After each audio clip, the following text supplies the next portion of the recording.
Сәлеметсіздер ме, құрметті тыңдарман? Бойтұмар арнасына қош келдіңіздер. Әсерлі оқиғаларды тыңдай отырып, менің ардыма жазыла кетіңіздер.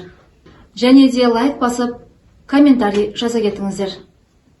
Қожайынның құпиясы 6 бөлім. Райс Сапарұлы, шақырдыңыз ба? Деді Бауыржан. Иә, акулаларды ұстапсыздар ғой, жарайсыңдар. Аз уақытта 19 криминал беделділері құрықталыпты. Осылай жұмыс істеу керек. Менің соңғы кездері қолым босамады. Сонымен айта бер. Операция аяқталды. Ұлттық қауіпсіздік комитетінің қызметкерлері, прокуратура, біздің тергеушілер бірігіп айналысты. Иә, қалай? Түрмеге жансыз болып кірдіңдер ме? Жоспарды құрған өзіңіз ғой. Жауапкершілікті саған жүктегенмін. Сіздің жоспарыңызбен қимылдадық. Сол түрмеге кірген жансыздардың арқасында ондағы қылмыскерлердің құмар ойынымен айналысып 22 миллион жинағаны белгілі болды. Ұлттық қауіпсіздік қызметкерлері абақтыдағылардың сыртпен байланысын бақылауға алып, сыбайластарын торға түсірді. Жақсы, түрмедегілердің арасындағы заңсыздыққа бір тосқауыл қойылған екен. Әрине, осындай қарқынмен беріліп жұмыс жасайтындар болса, тәртіп орнатуға болады. Адамның барлығы бірдей ақшаның құлы болып кеткен жоқ қой. Әлі де болса кәсібінің, қызметінің абыройын, жеке басының қамынан жоғары қоятындар бар. Әңгіме сондай адал қызметкерлерді бағалай білуде. Өз қызметіне ерекше берілген Израильдің премьер-министрі генерал Эхуд Барак бірде ешбір қысылмастан әйелдің киімін киіп, маңызды барлау жасап, даңққа бөленген. Оның қасына түрмеге жансыз болып кіру деген қолдан келетін нәрсе ғой. Әрине, дегенмен тәуекел керек. Қылмыстың қандай түрімен күресу үшін де тәуекел керек. Жолдас полковник, ұшқышты соққа жыққан оқ қағарды алып келді. Рұқсат па? Кіргізіңіз, ол келер ғой, көрейік. Отыр, деді, жасқаншақтай кірген күдіктіге қатқыл үнмен. Ал, батыр, сөйле. Бұрын неге сотталдың? Төбелескенім үшін. Бірақ сабақ алмаған тәріздісің ғой. Мен қожайын үшін кек қайтарғым келді. Демек, сен кісіні аяй білесің. Онда күйеуі ауыр соққыға жығылған Аймаралды неге аямайсың? Президентті менсінбейтін ол кім еді? Солай ма? Сұлтан Тұрсынбекұлы солай деп еді? Жоға. Бірақ белгілі емес пе? Өзінше тәкаппар. Ал мырза оған көп жақсылық жасады. Оны қызметтен өсірді. Бұлай қарасаңыз, ондай мамандар аз ба? Бар билікті қолына беріп қойды. Басшыдан қаймығып, ешкім оның сөзін екетпей, ақ дегені алғыс, қара дегені қарғыс болды. Ал ол болса, сонда кришасына опасыздық жасады. Сұлтан Тұрсынбекұлының неден қайтыс болғанын білесің бе? Хабарым жоқ, ішімдік ішіп, күйіктен өлді ғой. Махаббаттың шалығы ұрдым ғой, байғұсты. Ірі адамдардың махаббатты ірі деген осы. Өзімде бір кезде қаладан келген бір сұлуға қырындаймын деп, төбелес шығарып, бостан босқа сотталып едім. Ол мені қаперінеде ілген жоқ.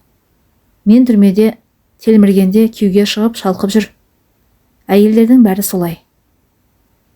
Қайрат, президенттің неден қайтыс болғаны туралы дәрігерлер қойған диагноз бар. Оның өліміне Аймаралдың қатысы жоқ. Ал оның күйеуіне соққыға жығылуына сенің тікелей қатысың бар.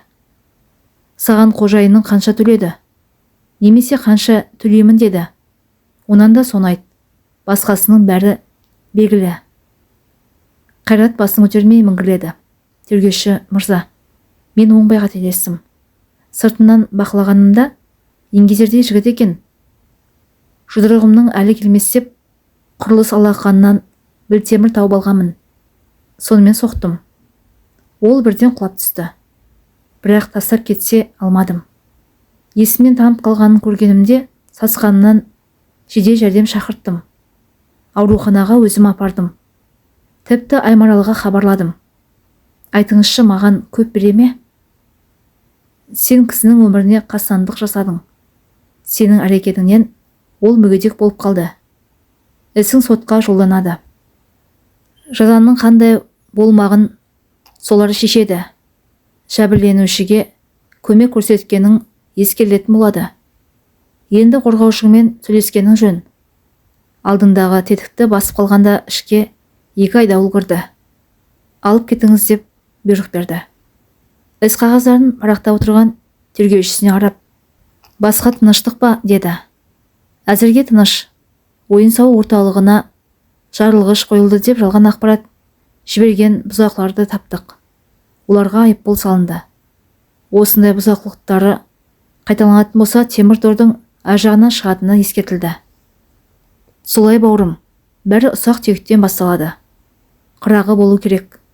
Бір көңілге медеу тұтарымыз бізде әлемге әйгілі болған Дубровка мәдениет үйіндегідей лаңкестік әрекеттер кездескен жоқ. Осы сәт көмекшісі кіріп, Райс Сапарұлы, сізге пакет деді. Райс конвертті ақырында башқанда ішінен шақыру қағаз түсті. Оған көз жүгіртіп, әлденеге толқып қалған басшысының көңіл күйін аңғарған Бауыржан жылыстап шыға жөнелді.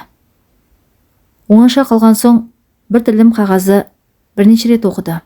Той көйлегін киген Аймаралдың жанында арбаға таңылған жігіт отырды. Көңілі өлекпіді. Мұным не? Ол бар болғаны жәбірленушім емес пе? Шындығында арамызда айта қаларлықта еш нәрсе болмағаны ғой. Болуы да мүмкін емес. Соны да бір көргенін жылы ұшырап, көрмесе көңілін аласыртқан тылсым сезім иесінен көз жазғысы келмегені анық. Әдемі әйелдердің бәрі бір-біріне ұқсай ма? Әйтеуір сүйген жары Гүлназым екеуінің арасындағы ұқсастықтар тым көп болатын. Әсіресе еркелей қараған тұңғиық жанарының түбінде бір сыр жатқандай үміттеніретін. Сол үкілі үмітін бір жола үзген шақыру қағазды қоярға жер таппағандай аударыстырып біраз отырды. Көңілі алай-дүлей. Жас алшақтығына қарамастан көз қарастары үйлесе кетіп, араларында әлдебір жарасымдылық пайда болатын сүйкімді бейне. Сұңғыла сұлу Райстың өзіне ерекше қарайтынын, оны өзгелерден ерекше санайтынын, тіпті әйел ретінде ұнатқанын білді ғой. Демек бір ауыз сөзге келмегені қалай. Оның нөмірін терді. Аймарал деді де сәл үнсіз қалды. Райс Сапарұлы, саламатсыз ба? Мына шақыруды сіз жібердіңіз бе? Әлбетте, алдыңыз ба? Алдым. Асылдың беті бері қарады. Біз той жасап үлгірмеген едік. Енді кейін қалдырмауды ұйғардық. Солай ма? Райс Сапарович, мен үшін сіздің орныңыз бөлек. Бірақ мұның жеңуге болатын, жеңілуге тұратын сыйластық болып қалғанын қалаймын. Асыл екеуміздің тойымызға келіңіз, күтеміз. Оның лебізінде мені сіз ғана түсінесіз, мені аяңызшы дегендей бір жалбарыну, жалдақтау сезілді. Байланыс үзіліп кетті. Райс оның жеңуге болатын, жеңілуге тұратын деген сөзін қайталап басын шайқады. Сырласу. Райс көлігіне отырғанда алғашқы аппақ қардан айнала шырайлы күйге енген екен. Бас тергеуші көңіл күйінде қарама-қарсы табиғат құбылысынан біраз сергіді.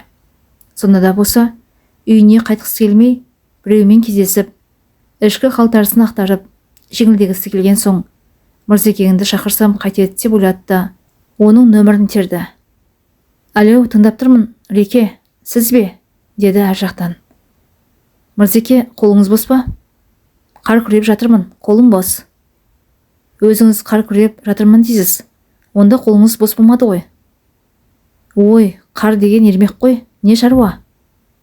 Екеуміз бір жерде отырып тамақтансақ деп едім. Егер сенің қолың бос болса, менің қолымда тұрған не бар? Тіпті жақсы. Қазір соғып алып кетем. Үйге кірмейсіз бе? Жоға. Бәкеңді әуреге салып қайтеміз. Кафеге барып отырайық. Мен кафеге бармағалы қай заман? Жарайды. Үйіне асығыс кірген мырза, Машагүл, менің костюм шалбарын дайында. Рекең кафеге шақырып тұр, деп асықтырды. Мәссаған, тек өзіңді ме? Шолпаннан Райстың бір жас келіншекке ықыласы ауып жүр дегенді естіген Машагүл күйеуіне сезіктене қарады. Немене? Келіншектермен көңіл көтеруге көштіңдер ме? Өсек аяғынан хабарсыз мырза әйеліне жалт қарады да, егер мен жас әйел алатын болсам, баяғыда, деді де шорт тойылды. Бәсе айтыңқыра, сол әңгімені неге қозғамай жүр деп едім? Мен де шолпанның сыңарымын. Әй, не сандалып тұрсың, шолпаның не? Білмейсің бе, Райс бір сұлуға ғашық дейді. Япырмай, осы сендердің естімейтіндерің жоқ. Мен білмеймін, мүмкін жұмыс бабында бірдеңе болып қалған шығар. Кездесек дейді, болшы, дайын ба? Дайын, жолың болсын. Мырза есік алдына шығып күтіп отырған Райстың көлігіне отырды. Осы әйелдер қартаған сайын қызғаншақ бола ма? Қайдағыларды еске түсіріп, бажылатты қалды. Ой, мәке, сіздің де қайдағыңыз бар ма? Еркек емеспін бе? Менде де жүрек бар, сезім бар. Иә, әңгіме сонда ғой, деп күрсінген Райстың бетіне жалқыраған мырза әйелдер бірдеңе біле ме деп сезіктеніп қалды. Райс кафе іздеді. Жеке үйлерде ашылған кафелерге келушілер көп болмайды. Көше бойындағы бір үйдің маңдайшасына кафе деген жазу ілініпті. Тоқтай қалған Райс: мәке, сіз отыра беріңіз, мен кіріп шығайын деді де тез шықты. Бізге ыңғайлы емес. Келесі көшеде жас отау кафесі бар. Соған барайық, деп кейін бұрылды. Кафе іші өте әсем екен. Кабиналар селдір жібекпен бүркелген кәдімгі отау тәрізді. Ағаш үйді еске түсіреді. Мырза таңғалды. Мұндай орындарға көп бара бермейтін ол, мынадай жерлер бұрын түсімізге кірмейтін деп қойды. Бұл шет жағасы ғана, деп күлді Райс. Мырзеке, осындай орындарға сізді апаруға да қол тимейді. Бәсе, ал бүгін қалай қолыңыз тиді? Соған таңданып тұрмын. Бүгін бе? Бүгін сізбен сыр бөліссем деймін. Шолпанмен ренжісіп қалдыңыз ба? Жоға, Шолпанға кінәм жоқ. Жақсы жар, тамағым дайын, төсек орным таза, үйім жинаулы. Енді немене болды? Әңгіме мына жерде, Мырзеке, мына жерде. Райс жүрегінің тұсын түртті. Кәрі бос шаппайды. Жұрғылайдының кері келіп десеңші. Айтыңызшы, махаббат жасы талғай ма? Сезім қартая ма? Мен қайдан білейін? Ақын емеспін, жазушы емеспін.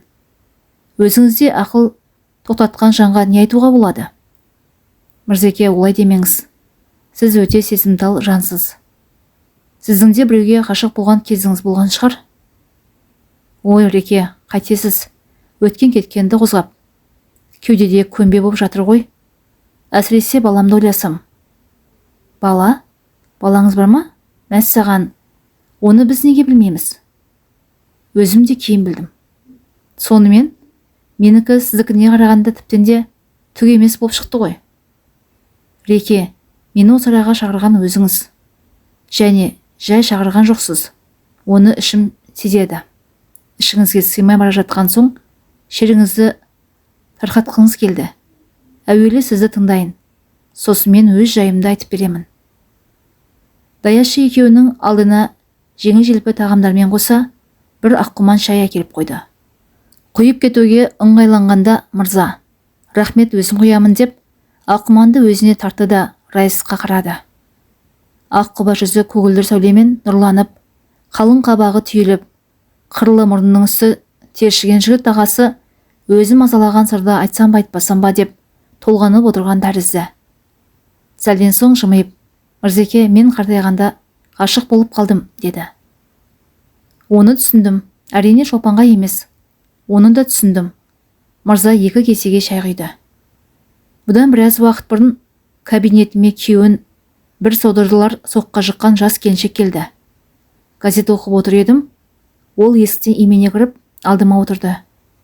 Менің назар аударғанымды шыдамдылықпен күткендей үн-түнсіз.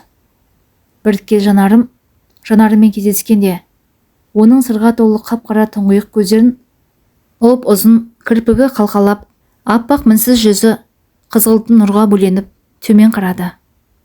Оның жүзінде құбылысты қызықтағандай біраз отырдым. Ол ыңғайсызданып, шиедей ернін тістеледі. Сізді тыңдап отырмын, айта беріңіз, дедім.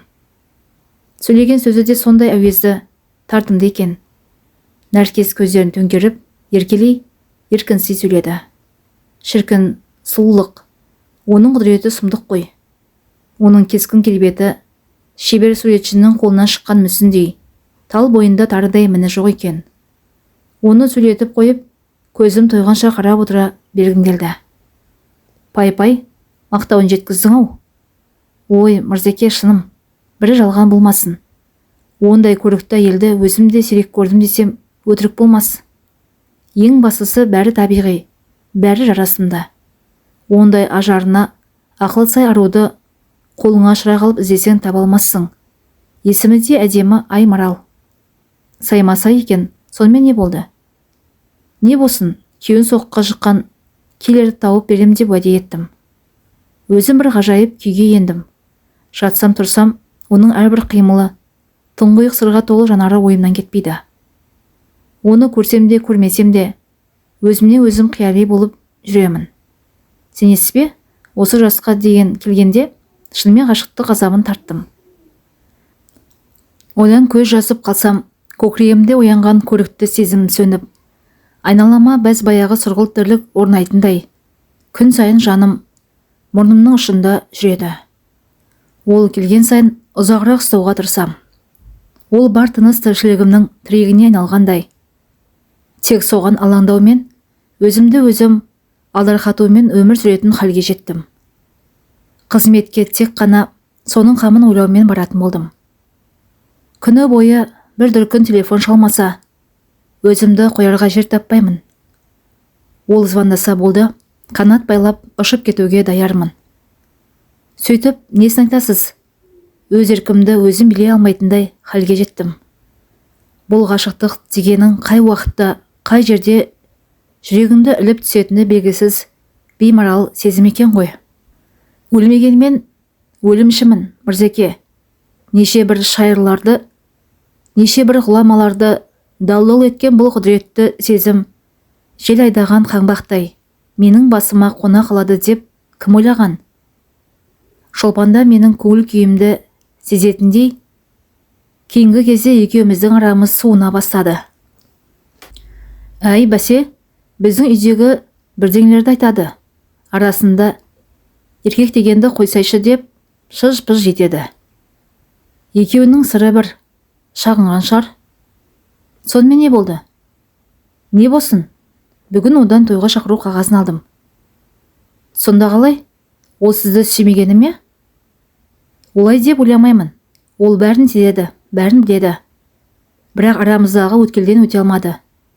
Кеш кездестік. Солай, бәрі бітті. Ашылмаған сыр, айтылмаған махаббат қалды. Мырзеке, ол да мені ұнатты. Оған ешбір күмәнім жоқ. Бірақ Израильден алып келіп, ем-домын үйде жалғасып жатқан күйеуімен заңды некеге тұруға бел байлапты. Бұрын тұрмысқа шыққан ба? Иә, екеуінің арасында ұл бар. Жігітін біреулер өлімші етіп соққыға шығып кеткен. Ол істі аштық. Сондай сұлу әйел арбаға таңылған мүгедекке тұрмысқа шығуға шешім жасапты. Енді оған не шара? Райс ортақ баласы бар болса, ақылға салған шығар. Мырзеке, оның күйеуі менің әйелім бар. Соның бәрін біле тұра аласырам. Айырылып қалғым келмейді. Ал Аймарал болса, таңдауды өзі жасап, діңкемді құртып отыр. Егер ол тәуекел етсе, мен дайын едім. Реке, сізді түсінемін. Жүрекке түскен жара жуық арада жазылмайды. Оны емдеу де қиын, дегенмен уақыт емші. Оның үстіне Шолпанды өзіңіз ұнатып алдыңыз емес пе? Ол жас болмағанмен бір азаматқа бас болатын әйел. Өзі тіпті қалалық болып құлпырып кетіпті. Өткенде танымай қалдық. Бәрі қызғаныштың әуселесі ғой. Демек ол сізді жақсы көреді. Шолпанға қояр кінәм жоқ. Бірақ көңілі көкдөнен деген рас екен. Көңілімді ноқталай алмай қор болдым. Асау арғымақтай бас білмейді. Тіпті бүгінгі хабардан соң ендігі өмірімнің ешбір қызы қалмағандай торығып кеттім. Не істеуім керек? Реке, сізді түсінемін. Мұндай жағдай өз басымнан да өткен. Райс мырзаның бетіне жалт қарады. Күтпеген жерден бір-бірін қалтқысыз сыйлайтын ерлі зайыптылардың арасында бір сызат бар екенін естігенде тосылып қалды. Сонда сенде біреуге ғашық болдың ба? Райс өзінің сізден сенге ауысып кеткен байқамай да қалды. Бұл құбылыс мырзаны желіктіріп, шешіле жөнелді. Ғашық болуға қабілетті жалғыз сен деймісің? Осы қалаға көшуіме де себеп болған сол оқиға. Мырза сәл тыныстап, ойын жинақтағысы келді де, 2 кесеге толтыра шай құйды. Оның ішкі сырын оңайлықпен сыртқа шығара қоймайтын адам екен білетін Райс шыдамдылық танытты.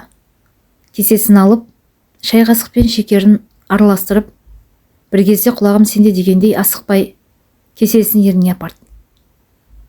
Мен ауылда мал дәрігері болдым ғой, өзің білесің. Кейін кезде ауыл ел бытырап, мамандығымның да қажеті болмай қалды. Содан бір көне көлігім бар еді. Рөлге отырып, қалаға баратындарды тасымалдадым. Бір күні келе жатсам, қаладан шыға берісте бір бойжеткен қолын көтеріп тұр. Тұра қалдым, қара торының әдемісі. Жанары мөлдіреп, жан дүниемді жылытып қоя берді. Қарындас, қайда бет алдыңыз дедім. Жаңа жолға деді.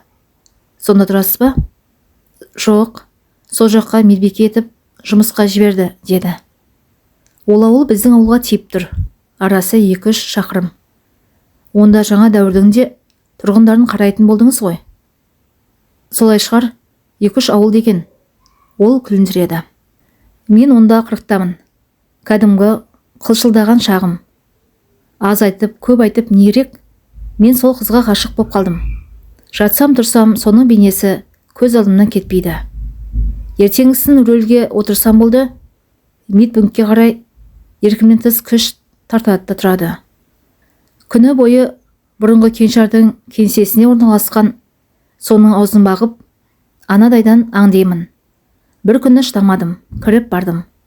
Ақ халат, басына ақ телпек киген қыз жалғыз екен. Ол орнынан ұшып тұрды.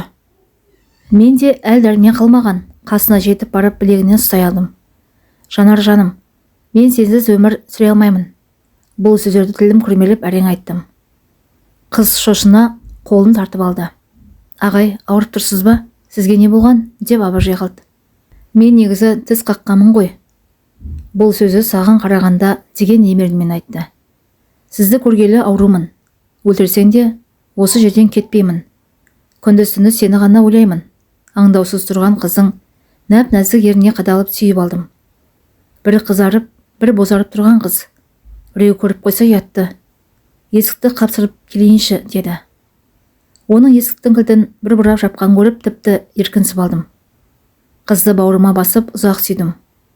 Бұрын мұндай қарулы, батыл қолды сезбеген.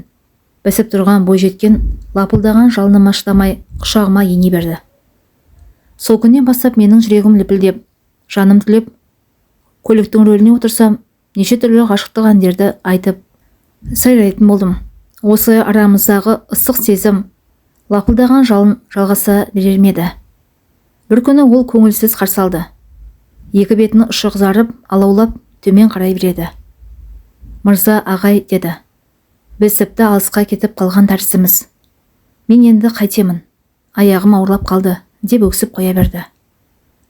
Балшықтан бала жасай алмай жүрген маған бұл соншалықты қуанышты хабар болып естіліп есімнен тана жазадым. О жасаған, мен әке боламын, мың тәубе деп күбірлей беріппін. Осы сәт 25 жыл отасқан Башагүлді ұмыттым. Бірақ сіздің әйеліңіз бар ғой, енді не істейміз, деді Жанар. Сонда барып өзімнің тығырыққа тірелгенімді сездім. Башагүлге де сүйіп қосылғанмын. Оны қайтып тасап кетемін. Жанарды тіпті қимаймын. Оның үстіне балалы болайын деп тұрмын. Басым дал болды. Ақыры Жанарды алып басқа жаққа кетіп қалайын деген шешім жасап, бір жеттен соң медпунктке келсем, аузында қара құлып ілулі тұр. Әркімнен сұрастырып көріп едім, білмейміз, бізге медбике құтаймайды. Кетіп қалыпты, мына ит байласа тұрғысыз жерде кім тұрады деп жауап берді. Содан қайдан іздерімді білмедім. Ата-анасы кім, қай жерде тұрады? Соның бәрін махаббатқа мас болып жүріп сұрамаппын да ғой. Ақыры қаладан тауып алармын деген үмітпен Башагүлге қалаға көшейік дедім. Әйелдер бәрін сезгіш қой. Ол да менің біреумен әуре болғанымды сезіп қойыпты. Қысқасы мен оны таяуда автобустың аялдамасынан кездестірдім. Қасында бойы сорайған ер бала бар. Мені көрді де апыл-ғұпыл автобусқа еніп кетті. Мен қолымды көтеріп, сасқанымнан автобустың соңынан жүгірдім. Басымда, анау менің балам, менің ұлым деген ой ғана. Тағы көз жазып қалдым. Осы менің жайым. Бірақ бір жағына шықпасам, жаным жай табар емес. Реке, осын сізге айтпақшы болып жүредім. Ақылыңызды айтыңыз, не істеуім керек? Райыс оның сонша жыл мына құпияны ішіне сақтап жүргеніне таңғалды. Мырзеке, менікі көңіл, сенікі өмір ғой. Артыңда ұрпағың қалса, ол өміріңнің жалғасы. Бұған қалай шыдап жүрсіз? Шыдамағанды қайтем, іштей мүжіліп біттім. Башагүл баланың барын білмейді. Балаңның аты жөнін білемісің? Мен Жанармен алдайдай кездесіп жүрдім. Ол аяғым ауыр дегенде ұл болса аңсаған ғой, қыз болса өзің білерсің деген едім. Ал тегі кім болады? Тегі анасы өзіне жазған болар. Оның тегі Садықова. Садықова Жанар. Осыншама жыл сырыңызды сары майдай сақтай білген Мырзеке, сіз мықты екенсіз. Басқа салса баспақшыл деген ғой. Реке, маған оларды табуға көмектесіңіз. Башагүлде қартайды ғой, оның үстіне Әмина бар. Қазір пәлендей тулай қоймас. Көзімнің тірісінде баламды тапқым келеді. Учаскелік полицейлерге айтып көрейін. Сонда балаң нешеде? 20-да. Япырай, сонша уақыт қалай шыдап жүрсіз? Өмір бойы ашылмай. Адамдар өзімен анауылға ала кететін де құпиясы болады ғой. Бұл жағдайды саған сеніп, шешіп береді деп айтып отырмын. Пәлі Мырзеке, сіздікі шешілетін жағдай ғой, менікі болмаса. Реке, сабыр ет, көңіл шіркін көк төнен, бірақ оның басын тартып, бас білдіріп қоймаса, бой бермей кететін де бар. Сіз зиялы адамсыз. Сізге ақыл айтып, олай-бұлай деу қиын. Дегенмен болған нәрсе болып қалған соң, оған өкінгенмен не пайда? Сіз ұнатқан жанның ерекше жаралғандығына дауым жоқ. Әйтпесе бұлай күйзелмес едіңіз. Ол сіздің де өзіңде қамын ойлап, осылай шешім жасаған болар. Иә, ол бұл шешімін жеңуге болатын, жеңілуге тұратын деп бағалапты. Көрдіңіз бе, салмақпен айтылған сөз. Мырзеке, қалай десеңіз де, ол менің мынау қамшының сабындай қысқа тіршілігімді кездескен сәттен бастап, әр күнімді жүрегінің жылумен жылытқан, түнімді түпсіз қиялға, санамды сансыз сағынышқа бөлеген аяулым. Әттең ертерек кездескенде ғой. Бірақ менің амалым бар ма? Тек бақытты болғай. Мен де солай ойлаймын, алайым солай болғай. Мырзеке, біраз уақыт болды. Үйдегі бәйбішелеріміздің не ойлап отырғанын бір Құдай білсін. Қайтайық. Иә, қайтып ашар есікті қатты жаппа деген. Біз енді олардан асып қайда барамыз? Қайтса қайтайық. Осы кез Райыстың қалта телефоны шырылдады. Шолпан екен. Реке, үйіңіздің бар екенін ұмытқан жоқпысыз? Сізді күтіп ұйықтамай отырмын, деді. Мырзекең екеуміз бір жерде отырмыз. Қазір келемін, деді. Әйелі сабастан түсіп, бізді де ала кетсеңдер қайтеді? Башагүл екеуміз, екі көзіміз төрт болып үйде отырмыз, деп өкпеледі. Жарты сағаттан соң үйде боламын. Райыс қалтасындағы шақыру қағазды көргенде, Шолпанның сезіктен бір жолата сейлетін ойлап күлімсіреді. Арада 3 жыл өтті. Сосновый Бор демалыс орнынан бара жатқан Райыс Сапарұлы Тальго жүрдек пойызына отырар ауызда ескі танысымен бетпе-бет кездесті. Сізді көретін күн бар екен-ау, деп Аймарал қатты толқыды. Мен де солай ойлаймын. Райыс Аймаралдың сүйріктей саусақтарын ұзақ қысты. Астанаға барасыз ба? Бурабайға дем алуға. Жеңгейді неге ала жүрмедіңіз? Маған бостандық берді. Әзілдеймін, мектепте сабақ басталды. Ол мектеп директоры. Бүкіл жауапкершілік мойнында, тастап кете алмайды. Пәлі солай ма? Ол кісі мықты болды ғой. қуаныштымын. Астанаға жиналысқа барамын. Реке, қазір іскер әйелмін. Облыс әкімінің құрылыс ісі жөніндегі орынбасарымын. Өте дұрыс. Ал жолдасың ше? Асыл құрылыс компаниясын басқарады. Раистың көңілі сергіді. Аймаралмен екеуінің бір вагонда, бір купеде кездесуін сирек кездейсоқтық деп бағалады. Мұндайда болады екен-ау? Аймарал абдырап, өз-өзіне келе алмауда. Өмірде бәрі болады. Сізбен осылай кездесем деп ойламап едім, Реке. Ал сонымен не болды? Аймарал ханым, айта бер.